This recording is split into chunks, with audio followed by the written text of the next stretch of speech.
ख्रीस्त में मेरे प्यारे भाई और बहनों, आज के सुसमाचार में हम देखते हैं कि जब जक्कियुस के जीवन में प्रभु यीशु ख्रीस्त आते हैं तो जक्कियुस का जीवन पूरा ही बदल जाता है। तो चलिए आज हम जक्कियुस के जीवन और हमारे जीवन को मन चिंतन करते हुए हम देखते हैं कि हमारा जीवन कैसे है।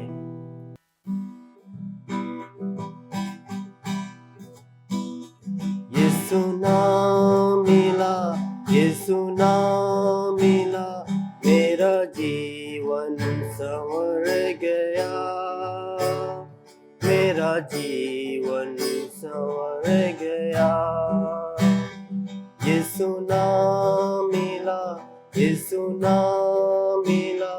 मेरा जीवन संवर गया, मेरा जीवन संवर गया।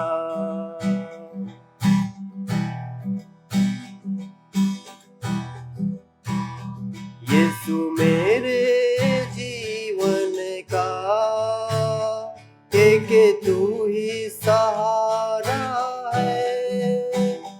यीशु मेरे जीवन का एक तू ही सहारा है। यीशु मेरे जीवन का एक तू ही सहारा है। मेरे जीवन की कश्ती का एक तू ही किनारा है। यीशु तू मिला, यीशु तू मिला, यीशु तू मिला, मेरा जीवन संवर गया, मेरा जीवन संवर गया। यीशु ना मिला, यीशु ना मिला, मेरा जीवन संवर गया, मेरा जीवन संवर गया, मेरा जीवन संवर गया। ख्रीस्त में मेरे प्यारे भाई और बहनों, आज यीशु ख्रीस्त एक भिखारी को चंगा करके जेरिको नगर में प्रवेश करते हैं और रास्ते में जक्कियुस नामक एक नकेदार, जिसको हम कहते हैं टैक्स कलेक्टर, से मुलाकात होती है। और वह अपने जीवन में यीशु के बारे में सुना तो था, लेकिन उन्होंने यीशु को नहीं देखा था। इसलिए आज जब यीशु ख्रीस्त के आने के बारे में जक्कियुस सुनते हैं तो उनके दिल में, उनके मन में यीशु ख्रीस्त को देखने की इच्छा होती है, यीशु ख्रीस्त को देखने की भावना होती है। लेकिन भीड़ होने के नाते जक्कियुस यीशु को नहीं देख पाते हैं और बाइबल बताती है कि जक्कियुस एक नाटा व्यक्ति था, इसलिए उन्होंने यीशु ख्रीस्त को देख नहीं पाते हैं। इसलिए हम बाइबल में देखते हैं कि जक्कियुस आगे जाकर एक पेड़ में यीशु ख्रीस्त को देखने के लिए चढ़ जाते हैं। ख्रीस्त में मेरे प्यारे भाई और बहनों, अगर हम जक्कियुस के जीवन को देखेंगे तो हमारे जीवन के लिए हमें बहुत सारी संदेश मिलती है। पहला संदेश यह है, प्रभु को देखने और जानने की चाहत या इच्छा होना।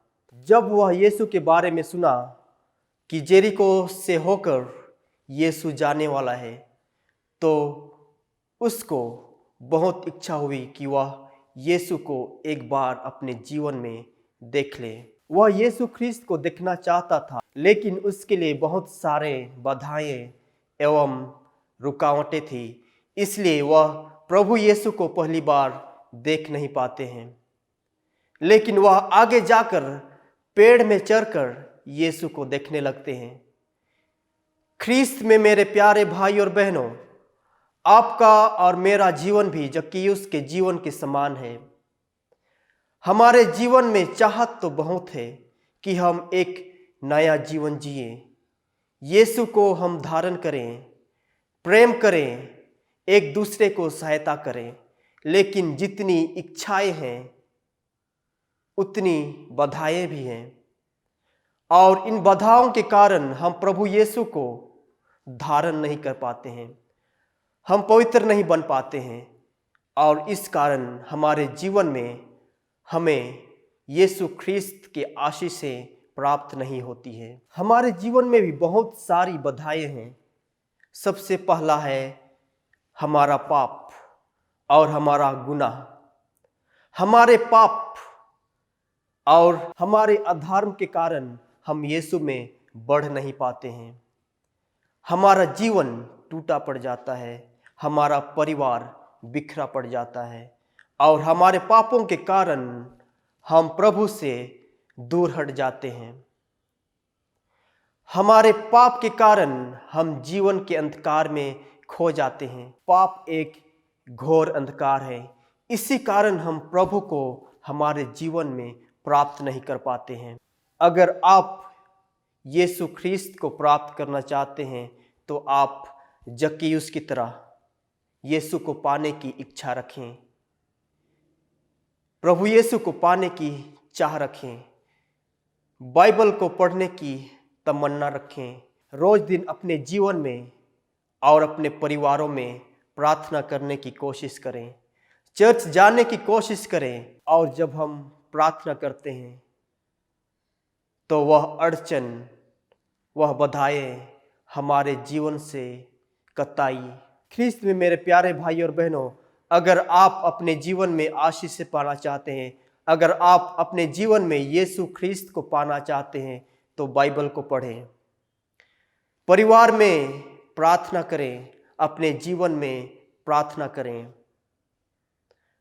चर्च जाने की कोशिश करें और एक दूसरे को मदद करने की कोशिश करें। और हम जब अपने जीवन में प्रार्थना का जीवन जीते हैं, अपने जीवन में बाइबल पढ़ते हैं, अपने जीवन में वचनों को सुनते हैं, अगर हम अपने जीवन को बदलना चाहते हैं तो जक्कैयुस की तरह हमारे दिल में और हमारे मन में इच्छा होनी चाहिए। बाइबल को पढ़ने की तमन्ना रखें, रोज दिन अपने जीवन में, अपने परिवार में प्रार्थना का जीवन जिएं, एक दूसरे को सहायता करने की कोशिश करें, चर्च जाने की कोशिश करें। और जब हम प्रार्थना करते हैं और जब हम बाइबल पढ़ते हैं और हम जब चर्च जाते हैं तो हमें प्रभु यीशु प्राप्त होती है और हमारा जीवन बदलने लगता है और हमारा जीवन संवरने लगता है, हमारा जीवन यीशु में आने लगता है और हमें शांति और दया की महसूस होती है। ख्रीस्त में मेरे प्यारे भाई और बहनों, जक्कैयुस ने पैसे और संपत्ति की लालच में भी खो गए थे, लेकिन जब जक्कैयुस यीशु ख्रीस्त से मुलाकात करते हैं तो उनका जीवन बदल जाता है और बेईमानी की कमाई को गरीब लोगों के बीच में बांटने के लिए वह तैयार हो जाता है और वह प्रभु में जीने लगता है। ख्रीस्त में मेरे प्यारे भाई और बहनों, आज भी यीशु ख्रीस्त हमसे और आपसे यही चाहते हैं कि हम प्रभु के चरणों में आए, प्रभु के साथ चलें और प्रभु को पाने के लिए हमारी चाहत और इच्छा बढ़ाएं। और यदि हम ऐसा करते हैं तो प्रभु हमेशा हमारे जीवन में और हमारे परिवारों में बना रहता है। चलिए हम प्रार्थना करें कि हमारी चाहत यीशु में दिनों दिन बढ़ता जाए। आमीन।